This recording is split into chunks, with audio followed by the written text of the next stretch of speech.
Hello everyone, welcome to another installment of my Revisit With Me series where I listen to an album I really enjoy with you just for fun. Today I'm going to be revisiting Vegetable Cutters by Fiona Apple. If you would like to skip right to the first song, I will have a timestamp on the screen right here to where you guys can skip to. And now into a couple quick disclaimers. Number one, this is just my opinion and interpretation of the songs. I'd love to hear yours down below. Just keep it respectful, please. Sorry for any background noise or dust particles that may occur throughout this video. I'm going to be stopping, giving thoughts as I go along. I'm going to have to cut out a lot of the songs for copyright reasons. If you see me looking down at my phone, that's just because I'm gonna have the lyrics pulled up for every single song. If I have any notes that I forget to check down below, I might have a pinned comment. I'm also going to try to have like explanations for every single song, like information about it, so if I forget to mention it, it'll be on the screen next to me. And now to the first song, I Want You to Love Me.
Okay, so my thoughts on that song, I think it's a really nice way to start out the album. I love the piano going all the way throughout it. It's really intriguing to listen to. I love the lyrics and her vocal delivery especially. I think it sets a tone nicely for what the album is going to become, and I just really like how the song makes me feel whenever I listen to it, and there's just such a great pulse to the song as well. So she did an article with Vulture where she broke down what every single song meant, so I will be reading that throughout the video. On this particular song, she says, "This started as a love song to somebody I hadn't met yet.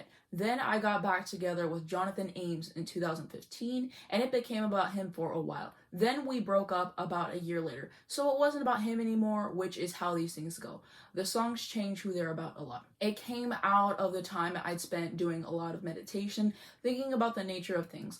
That whole thing of if a tree falls in the forest and no one's around to hear it, does it make a sound? Yes, it does, because a vibration happens. Whether or not you're there to hear it, I exist whether or not you see me. These things about me are true whether or not you acknowledge them." That's at least the second verse. The line about the pulse, that was about the experience I'd had this one day after 6 days straight of meditating at Spirit Rock in Whitaker, California, in a group of about 75 women in 2010. I had this throbbing in my head. Then I remembered this advice someone had given me, which was to just surrender, allow yourself to fall through some water, stop trying to do anything. And for some reason, I was able to do that, and the throbbing in my head left. But then everybody was throbbing. Everything. I've never had an experience like that, and it's hard for me to remember what it felt like now, but it's the biggest thing that's ever happened to me in my life. I knew then what life and death was. It's this pulse, and we all share it. And it sounds so cheesy, but it wasn't in my head. It was out of it. It was among us all. It was something we were on together.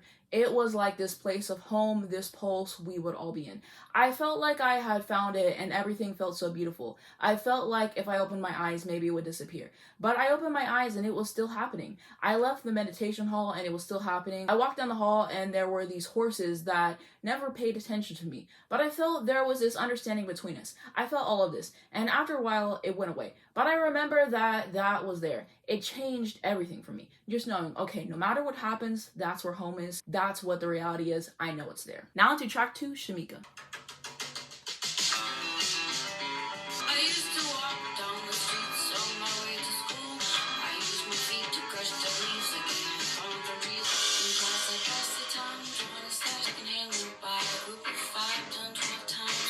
Shameika said I had potential.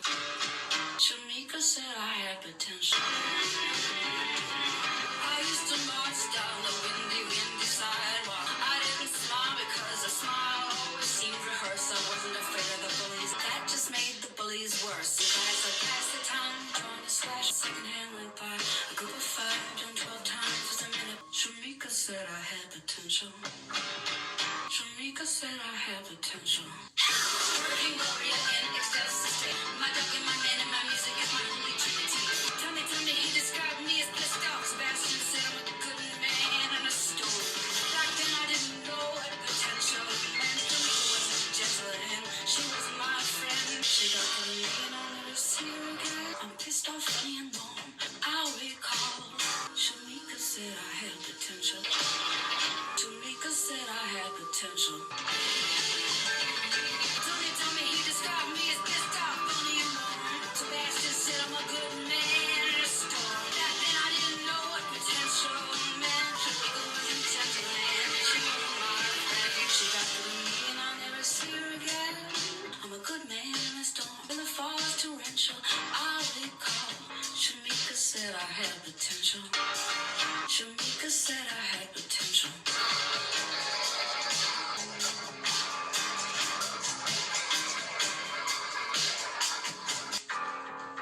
Okay, so my thoughts on the song, really fascinating to listen to in terms of like the story behind it, just about talking about someone that she used to know and just making a whole song out of that. I think is really cool, especially because like they weren't friends or anything, but it's just interesting to know that something that Shameika said had an impact on her and it stuck with her all throughout these years to write a whole song about it. So I really thought that that was cool in itself. I love the piano on this track. It's just phenomenal. A really cool line all throughout. I like the percussion. I love her vocals, very expressive there. And I just really like the energy of this track. And the line that stood out to me in the song was whenever she says, I didn't smile because the smile always seemed rehearsed. I wasn't afraid of the bullies, and that just made the bullies worse. Definitely one of my favorite songs in the album. I really love it. I'm glad that she got to do a song with Shameika. I believe it's called Shameika Said, so I thought that that was cool as well. About the song on Vulture, she says, Shameika is real. When I first wrote the song, I was not entirely convinced she existed because I had this one memory, and it's a very big memory for me, but maybe I created this person. My third grade teacher, Linda Cunhart, was my favorite teacher. I've kept in touch with her over the years. She read the New Yorker article, and the next day she sent me an email saying, I heard you wrote about Shameika.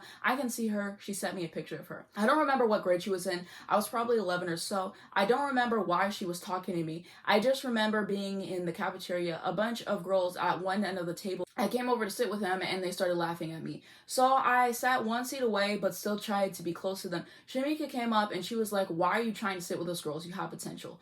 That was all she said to me. But I had remembered that maybe she was a bully or something. Then I got sent this picture of her and she's so cute. She doesn't look like a bully at all. She's just got this big smile on her face. But on the piece of paper that Miss Cunhart sent me, there's this short essay Shameika had written on the top, and man, it is amazing. It's all about how she got put up to do this thing in church in the service, and everybody was laughing because she was so cute and she messed up the words or something. And she was pissed. She was like, they used to bring the people in there to think it was cute. They used me. I was like, this little kid realized what the fuck was going on. I'm terrified to think, what if she's not a nice person nowadays? Or maybe she hates me or something. I'd be afraid for her to hear it. But to think about that little picture of her, she's so sweet. My middle school experience is still so important to me, mainly because that's where my relationship to women started getting fucked up. It's awful how many memories I have with having a friend be with me and then having more popular girls say to that friend, okay, you can be friends with Fiona or you can be friends with me. Choose. And it never got chosen. On that line, Sebastian said, I'm a good man in a storm. My bassist, Sebastian Steinberg, said that when we were in Marfa, Texas, we almost got arrested for weed possession. We got pulled over and Sebastian was smoking from an apple in the back. And I kicked into control mode. I was like, David has brown skin, so he cannot be the one holding the pot. Sebastian has long hair and a long beard. He cannot be the one holding the pot. I'm a little white girl. I need to be holding the pot. So I said, Sebastian, eat the apple now, give me the pot, and I put it in my sock. And he ate this disgusting apple really fast. And then they got us out of the car. There was a drug dog. They brought us out of the car, and I had the weed in my sock, and they're so busy talking to the brown man and the hippie guy that they don't notice that the drug dog is really in my sock. They're like, oh, she's a white girl, it doesn't matter. The dog just really likes her. They just wanted to get the guys in trouble. Anyway, we got through that situation, so that's why Sebastian said it to me. I was like, oh, thank you. And now into track 3, Fetch the Bolt Cutters. I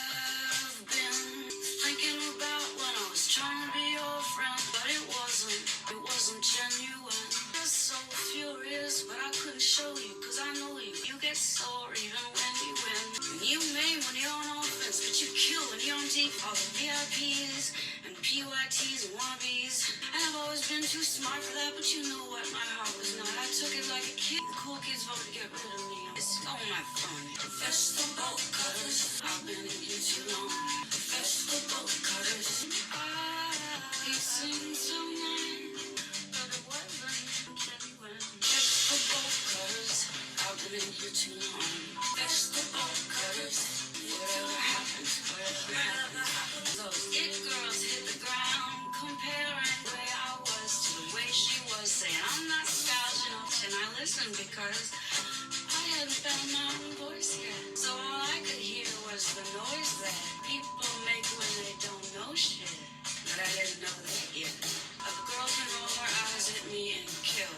I thought being blacklisted would be grist for the mill until I realized I'm still here. I grew up in the shoes they told me I could fill. I need to run up that hill. I will. Vegetable cutters. I've been in here too long. Vegetable cutters. Whatever happens, whatever happens. Vegetable cutters.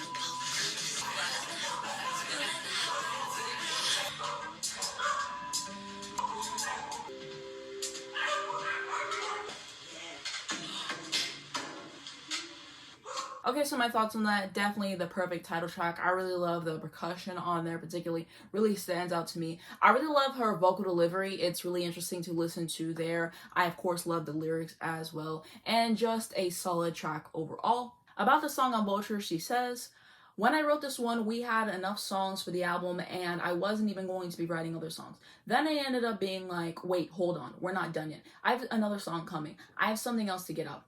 The album was going to be called Vegetable Cutters before I had a song called Vegetable Cutters. When I started writing the song, I was like, is this cheesy to write a song that's the title? And I think Vegetable Cutters is probably the theme of it. I know the New Yorker piece, it says something like, what it's about is not being afraid to speak. But it's more than that. It's about breaking out of whatever prison you've allowed yourself to live in, whether you built that prison for yourself or whether it was built around you and you just accepted it. The message in the whole record is just, fetch the fucking bolt cutters and get yourself out of the situation that you're in, whatever it is that you don't like. On the dogs barking at the end, Cara Delevingne and I have been text friends for years. I wanted her to sing the line, fetch the bolt cutters. She brought her dogs, Leo and Alfie.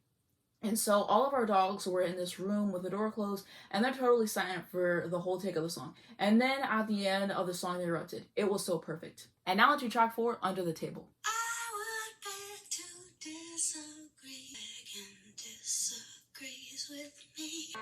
I told you I didn't want to go to this dinner. You know I don't go with those ones that you bother about. So when they say something that makes me start to simmer, that fancy wine won't put this fire out. Kick me under the table all you want, I won't shut up. I'd like to buy you a pair of pillows, old hiking boots, to help you with your climb.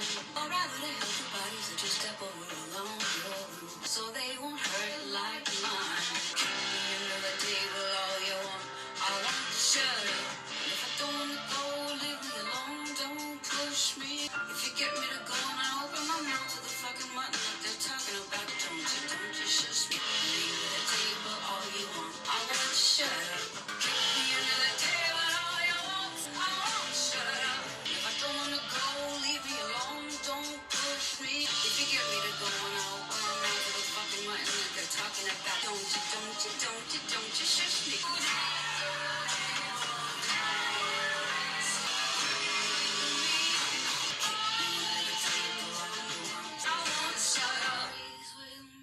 Okay, so my thoughts on the song, a very compelling track to listen to. Of course, I love her lyrics on there and vocals. I can appreciate the way that the song progresses as well. And just the whole thing about everybody wants me to shut up. Everyone wants me to not say my opinions, to keep the peace, but I'm going to say them anyways. And that's definitely something that is relatable to me. So it's just always been a very enjoyable track for me. About the song on Vulture, she says, this was inspired by a particular dinner where there was lots of expensive wine and lots of bragging about things I wouldn't brag about. I wouldn't say too much about it, but somebody said something I thought was offensive. It was not the kind of dinner where you're supposed to call somebody out, but I didn't want to be there in the first place, so I called the guy out, and may have messed the dinner up a little bit. But I was right. The hiking boot line is like, hey, kid, I know you're using me. Let me make this easier for you, little baby. Okay, like, bugger.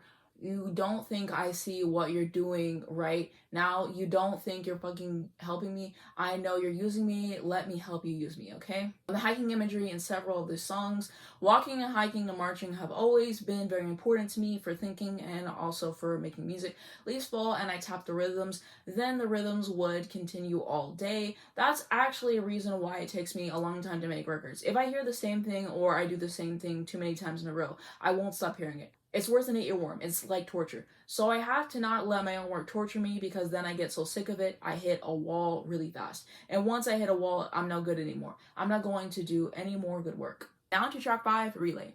Evil is a relay sport when the one who's burned turns to pass the torch. Evil is a relay sport when the one who's burned turns to pass the torch. I resent you for being raised right. I resent you for never getting any opposition at all. I resent you for having each other. I resent you presenting your life like a fucking propaganda brochure. And I see that you keep trying to fade me. Love to get up in your face. I know if I hate you for hating me, I will have entered the endless race. Evil is so relaxed, and the one who's burned turns to pass the torch. I resent you for being tall. I resent you for having each other. I resent you presenting your life like a fucking propaganda brochure. And I see that you keep trying to fade me. I know to get up in your face. I know if I hate you for hating me, I will have entered the endless race. Evil is a relay sport when the one who's burned turns to pass the torch.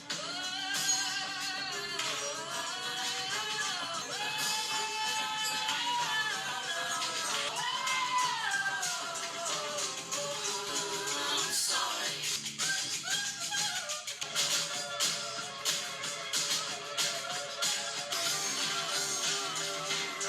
Evil is a relay sport when the one who's burned turns to pass the torch.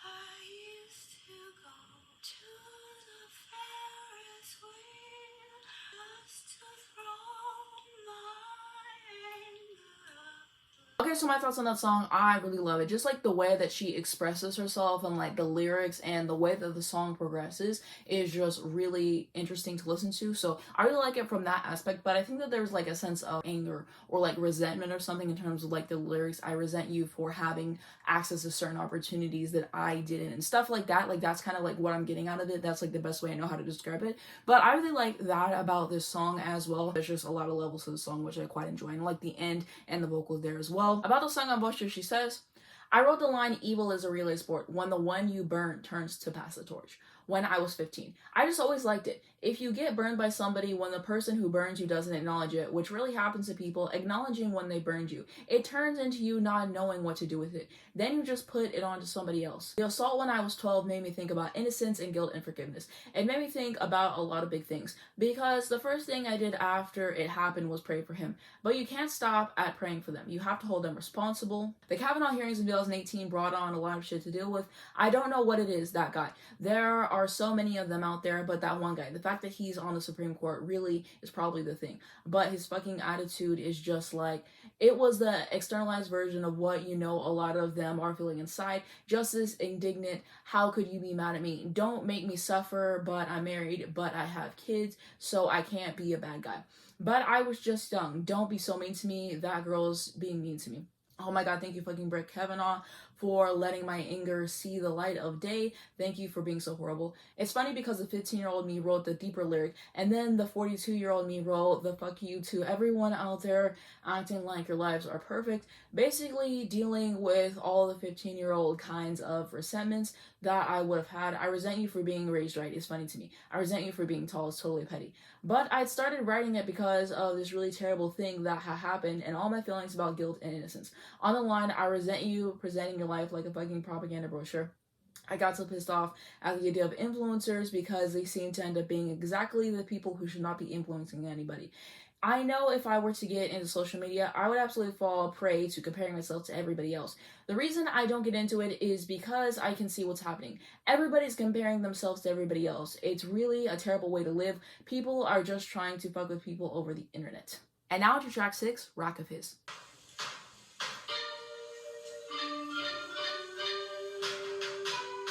I gave you pictures and cards on my holiday, and it wasn't because I was bored. I followed you from room to room with no attention, and it wasn't because I was bored. It was because I was loving you so much. The only reason I gave my time to you, and that's it, that's a kick and you give it up, cause you know you won't like it when there's nothing to do. Check out that rack of his. Look at that roll guitar necks, outstretched like legs of rockets. They don't know what they are in for and they don't care. But I thought you would wail on me like you wail on them, but it was just a cookie cuckoo. And meanwhile I'm loving you so much. It's the only reason I gave my time to you, and that's it. That's the kick and you give it up, cause you know you won't like it when there's nothing to do.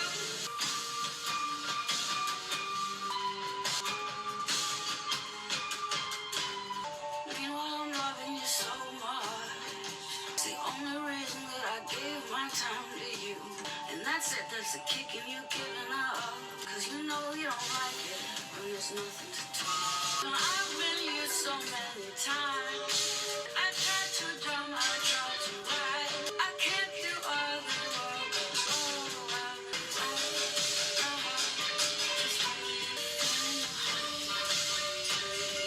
Okay, so my part right there is my favorite part of this entire song. I think I just really love the lyric. Her vocal delivery feels so free. I just really like how it feels to listen to. That part just always grabs me every single time I listen to a song. Like, that's the part I always look forward to the most.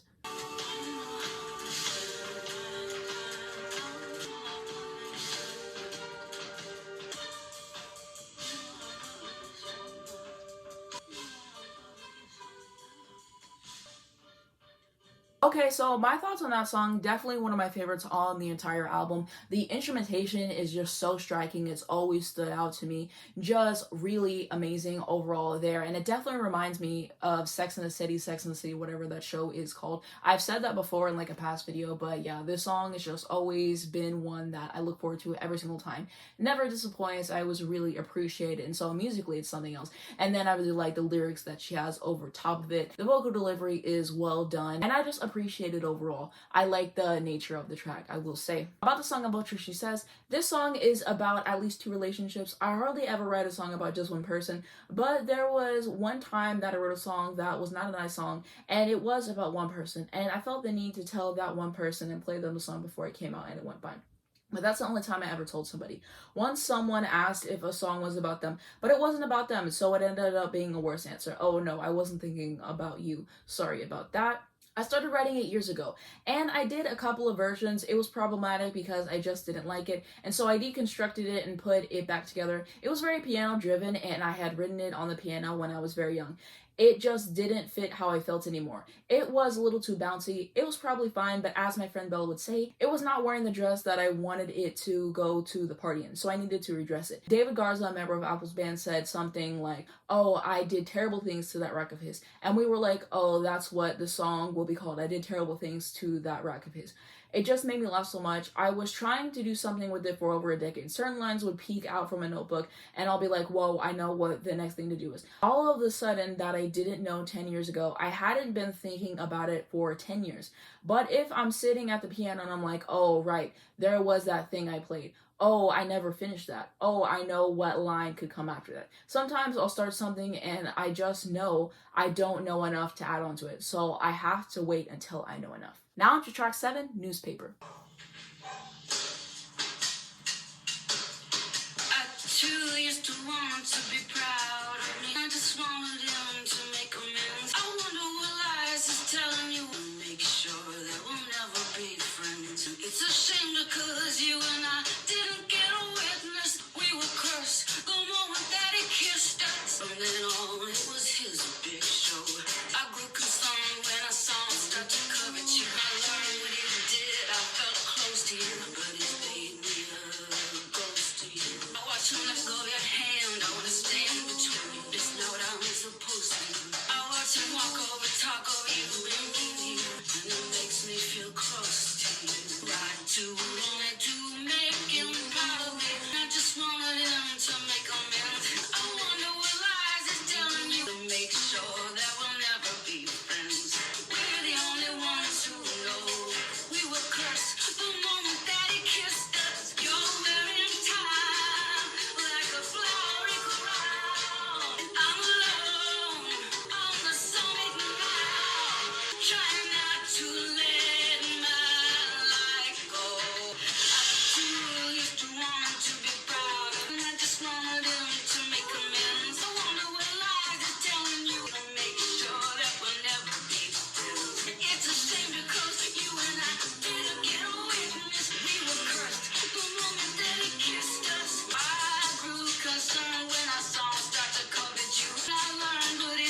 Okay, so my thoughts on that, a really spectacular track. I just really think it's interesting just talking about a woman that she can relate to, and they were both in a relationship with the same man, and just talking about everything, and just like the way that she ties everything together is just so brilliant. I absolutely love this track. It's just so well thought out and put together, and I just love the journey that it takes you through the entire way whenever you're listening to it. I, of course, love the percussion on this track as well as her vocal delivery, and it's one that really stands out to me. Something I wanted to say that I forgot to say, and I think it was the video where I ranked all of her albums, which should be in the cards down below. But it kind of would have been interesting if that song would have came after Fetch Bell Cutters, because at the end there's like that sound, and it sounds just like Newspaper. So like the transition into that, I think could have been cool. But I still think that the album sequencing is great as is. But I just thought that that's something I wanted to mention, because like every single time I listen to this album, I'm like, why didn't she sequence it like that? Like it kind of would have been interesting. But I really appreciate everything as it is. Something else I love about the song are the background vocals. They are beautiful to listen to,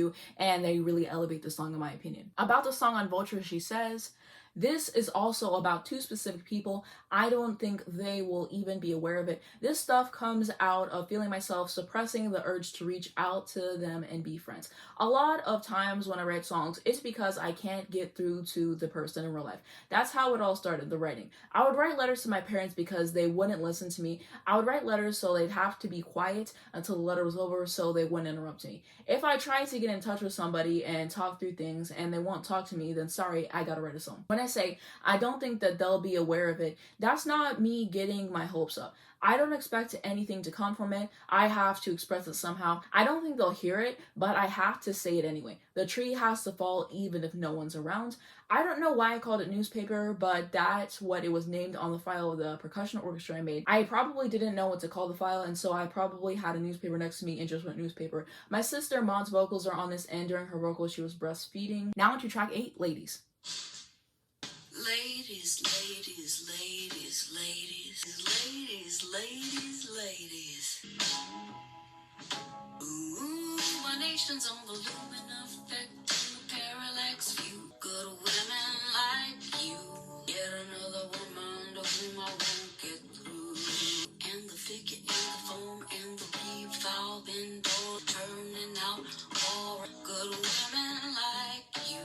Yet another woman to whom I won't get through. Ladies, ladies, ladies, take it easy when he leaves me. Please be my guest. Do whatever I might have left. Oh yes, there's a dress in the closet. Don't get rid of it. You look good and it belonged to the ex-wife of another ex of mine. She left it behind. She was very kind. Nobody can replace anybody. It would be a shame to make it a competition. So it would be insane to make a comparison. Nations on the lumen effect and the parallax view. Good woman like you. Yet another woman to whom I won't get through. Ladies, ladies, ladies, ladies. No love is like any other love. So it would be insane to make a comparison. Ladies, ladies. Yet another woman to whom I won't get through. Okay, so my thoughts on the song, very powerful track to listen to. Her vocals are very pretty. The lyrics definitely stand out on the song as well. And just something that is very impactful whenever you listen to it. About the song on Vulture, she says, "This album is a lot of not letting men pit us against each other or keep us separate from each other so they can control the message. I remember my grandmother used to talk about my grandfather and his mistress.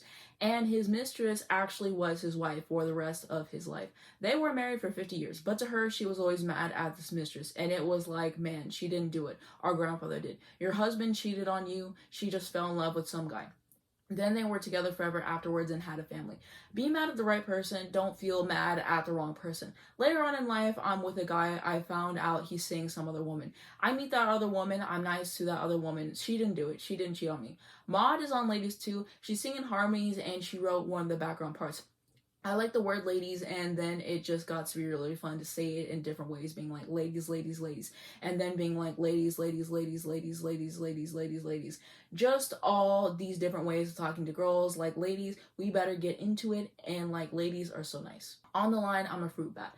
I like fruit bats. I was thinking of like, oh, that lady's bats, she's bat, she's batty. When David sent me the written out lyrics, it looked so funny to come in out of nowhere, fruit bat. I had to write a line about myself that was endearing, and that was my version of that, a fruit bat. Now to track 9, Heavy Balloon.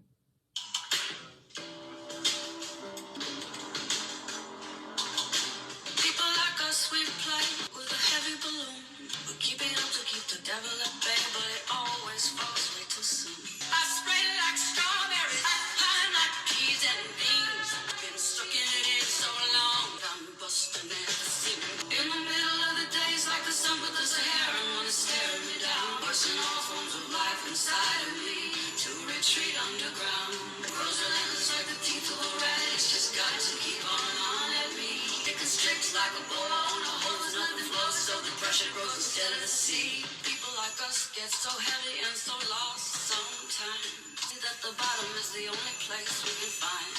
You get dragged down to the same spot enough times in a row. The bottom begins to feel like the only safe place that you know. I spread it like strawberries, high like peas and beans. Been stuck in it in so long that I'm busting at the seams.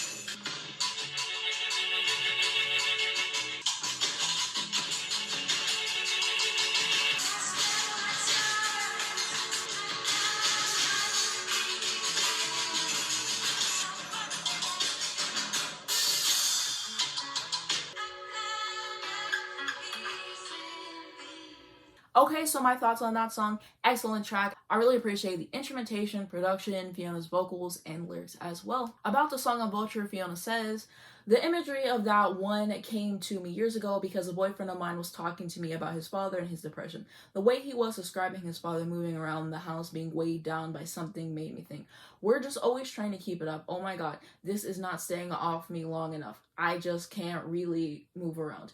It's this hindrance, this obligation, this constant thing to be taken care of. On the line, I spread like strawberries, I climb like peas and beans. I got that out of a children's gardening book because strawberries are rhizomes, I'm not sure how to pronounce that. And so they grow in this network sideways, and peas and beans, they climb up. You can put them on trellises, I'm not sure how to pronounce that, and stuff. I'm sure they probably grow other ways too, but that was just a little fact I thought was very, very cute and uplifting, and I'm like, alright, it's okay, don't worry about me, I'm like strawberries, I'm going to spread myself out and take over this whole garden. Now to track 10, Cosmonauts. Your face ignites a fuse to my patience. Whatever you do is gonna be wrong. There's no time to interrupt the detonation. Be good to me before you're gone. When I met you, I was fine with my nothing. I grew with you and now I've changed. Be good to me, it isn't a game. Now let me see, it's you and me. Forgive, good God. Come on, that's right. Left, right. Make light of all the heavier. You and I will be like a couple of cosmonauts. Except with way more gravity than when we started off. When you resist me, when I cease to exist, I only like the way I look into your eyes. Come down and break the penetration of the sun. Let me see, it's you and me. Forgive, good God. How do you suppose it will survive? 'Cause you and I will be like a couple of cosmonauts. Except with way more gravity than when we started off. You and I will be like a couple of cosmonauts. Except with way more gravity than when we started off.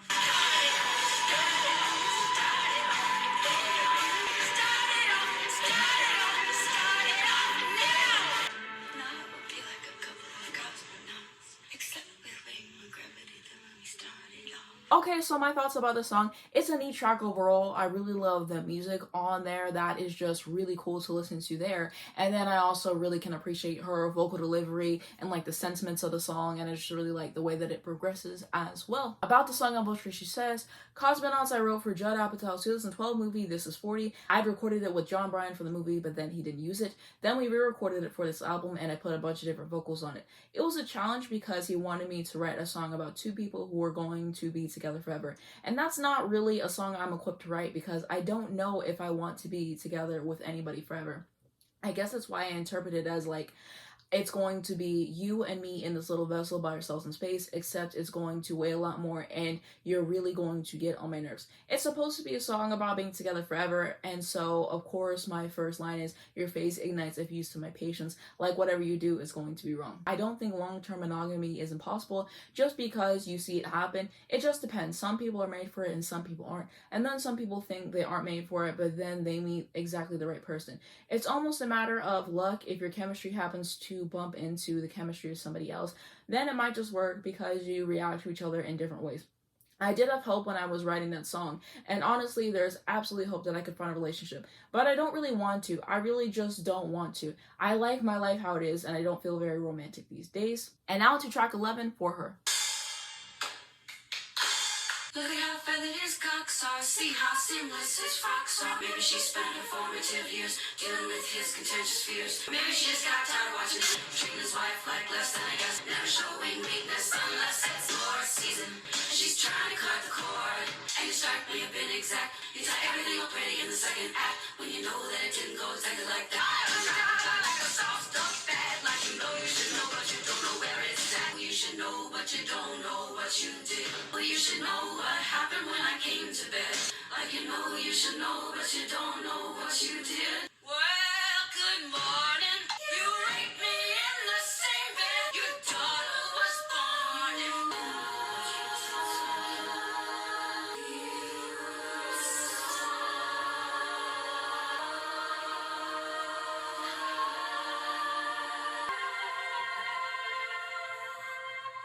Okay, so my thoughts on that song. I really like the tempo change, and how the song progresses is something that you wouldn't expect, but it's definitely satisfying to listen to, and I can appreciate that aspect of it. In terms of the subject matter, it is very heavy, and there's a lot that is brought to the track, and I can appreciate how she put everything together and just made it such an experience to listen to. A very important song and something to be noted on this album. I can appreciate her vocal delivery as well as the lyrics too. I love the harmonies at the beginning. I love the percussion on the track as well. About the song on Bullshit, she says, For Her was a very difficult one to get done because it went through so many changes and it contains so many stories that are not even mine.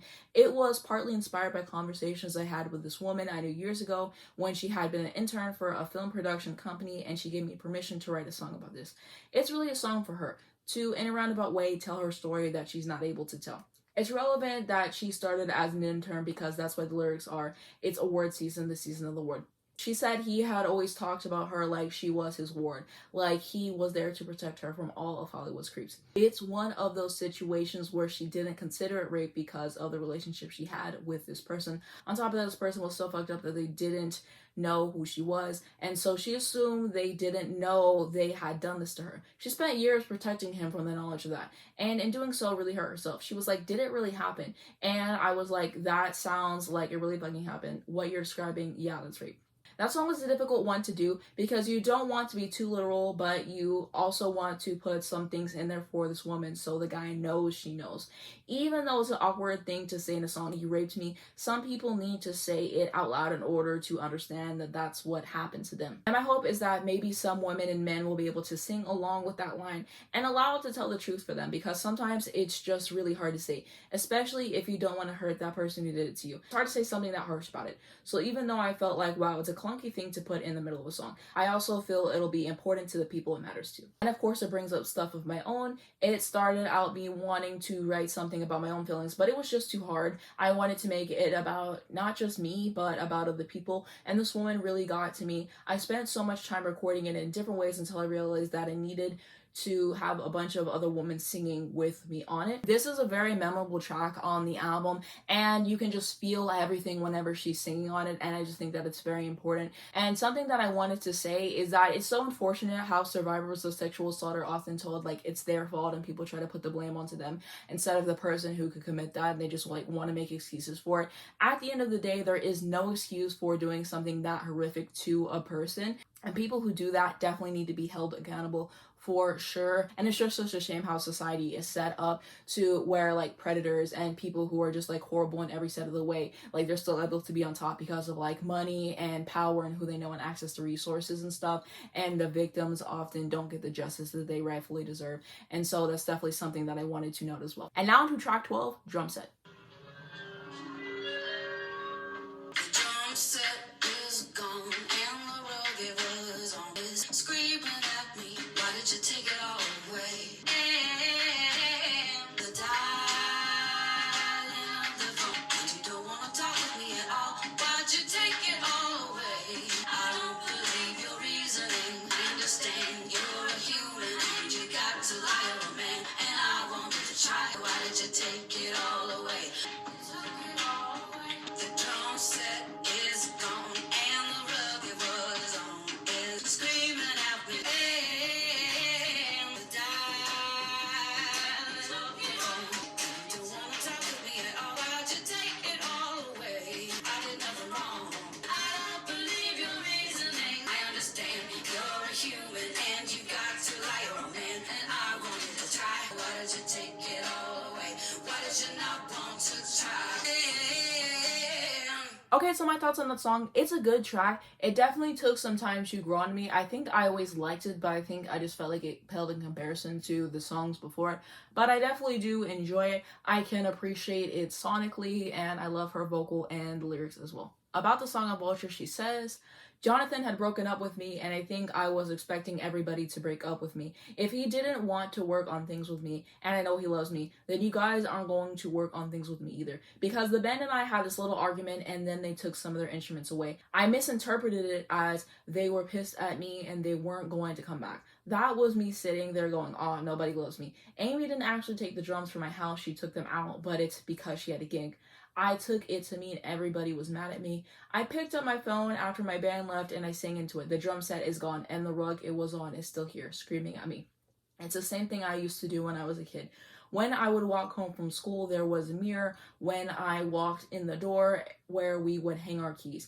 I would open up the front door and just sing whatever came to my mind. I often found that would reveal what I was really thinking to myself, and it would start me creating things. Nothing changed in the lyrics from what I sang into the phone, which is why the lyrics are not very poetic.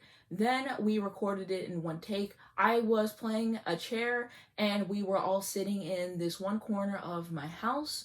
There's a certain part where you can sort of hear me laughing because I'm playing the chair and Mercy comes up to me and starts kissing me while we're recording. Nobody else will be able to hear it, but whenever I hear that song, I'll be able to remember that moment. I really like how the song feels. If I didn't hear the recording of the song and I just looked at those lyrics, I'd be like, oh, I'm not going to put this on my record. This is stupid. Because it was basically belched out. It really was. If I found the voicemail I sang it into, there would be absolutely no changes in the lyrics. I may have sent a voicemail to the band right away. I don't even know if they addressed it because they know me. They were kind of like, yeah. Now to the 13th and final track, On I Go.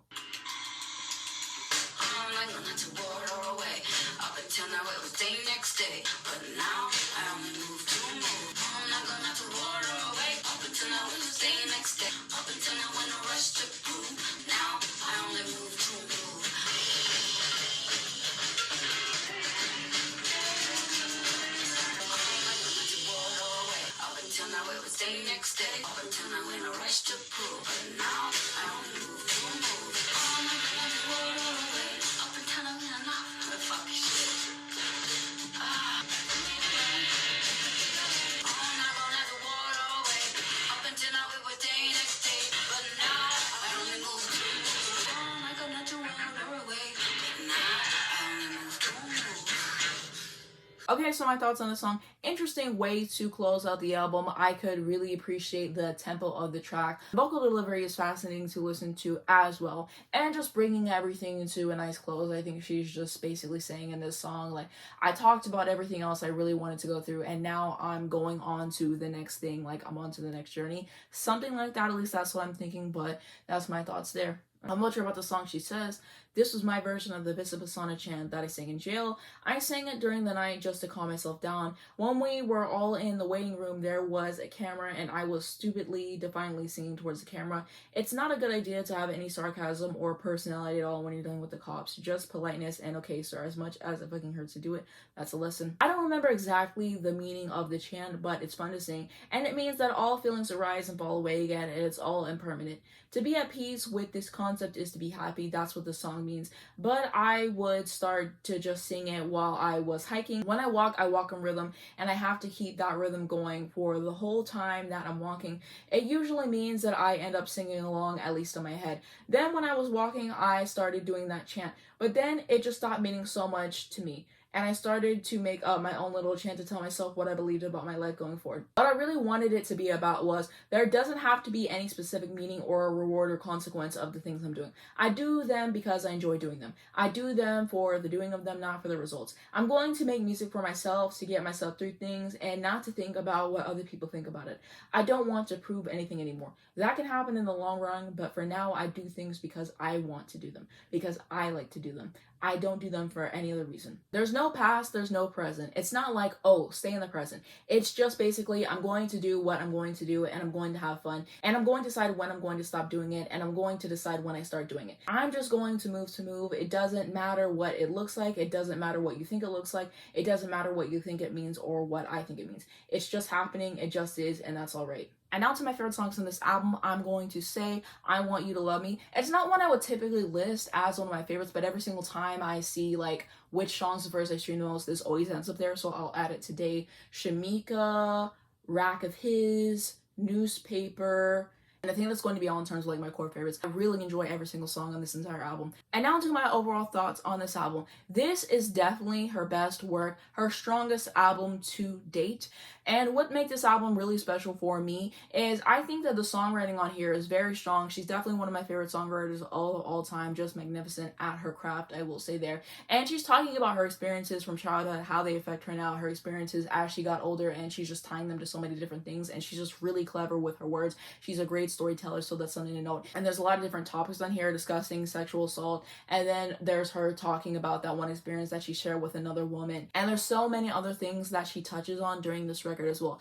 And this is a very impactful record. Like whenever you listen to it, I always just feel all of her words very deep. Her delivery on these songs is very powerful. It really stands out. I like the cadence and how she switches things up there. And her vocal delivery is never boring. She does exactly what she's feeling, and she makes it to where it fits the track. And so every track is different, and I can just appreciate what she's doing there. And the repetition often is very powerful in her songs because she's just really trying to drive that point home as well. I just think that this is a special album to listen to. It's just definitely something that you're going to listen to it, your mind is going to be blown, you're going to really appreciate it. This is an album that I had to keep going back into. It took me time to get into this album because if you're a fan of her like myself, you know that this is not the album to start off with. I would recommend like Win the Pawn, just because those songs are a lot easier on the ears. It's easier to get into.